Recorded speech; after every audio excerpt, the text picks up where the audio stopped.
તો વાત કરીએ વડોદરાની તો વડોદરામાં હરણી લેક ઝોન બોટ દુર્ઘટનાનો મામલો, જ્યાં વડોદરા સેશન્સ કોર્ટે 10 આરોપીઓના જામીન મંજૂર કર્યા છે।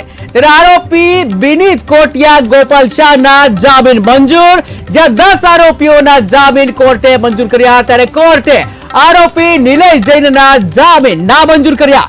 અગાઉ હાઈકોર્ટે 4 મહિલાઓના જામીન મંજૂર કર્યા હતા।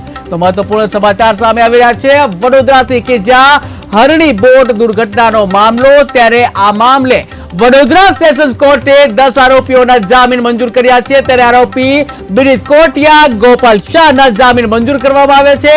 10 આરોપીઓના જામીન કોર્ટે મંજૂર કર્યા છે। ત્યારે કોર્ટે આરોપી નિલેશ જૈનના જામીન નામંજૂર કર્યા છે। ત્યારે અગાઉ હાઈકોર્ટે 4 મહિલાઓના જામીન મંજૂર કર્યા હતા।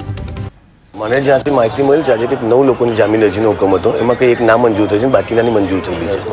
10માંથી 9 મંજૂર થઈ છે। નામંજૂર એવું છે કે જ્યારે મારો ઓર્ડર થયો ને ત્યાર પછી હું મારે જામીનની છોડવાની પ્રક્રિયામાં હતી, એટલે મને ચોક્કસ ખ્યાલ નથી કે નિલેશભાઈ કરીને છે એમની કંઈક નામંજૂર થયેલી છે એવું જાણવા મળ્યું છે। જામીનની દલીલ એક જ, ચાર્જશીટ જનરલી થઈ જતી હોય અને આટલી બધી બલ્કી પેપર્સની ચાર્જશીટ આરોપીને નિર્દોષ જાહેર થાય ત્યાં સુધી જેલ એક પ્રીટાઇલ કન્વિક્શન થતું હોય, એટલે એ મુદ્દા ઉપર દલીલો થયેલી।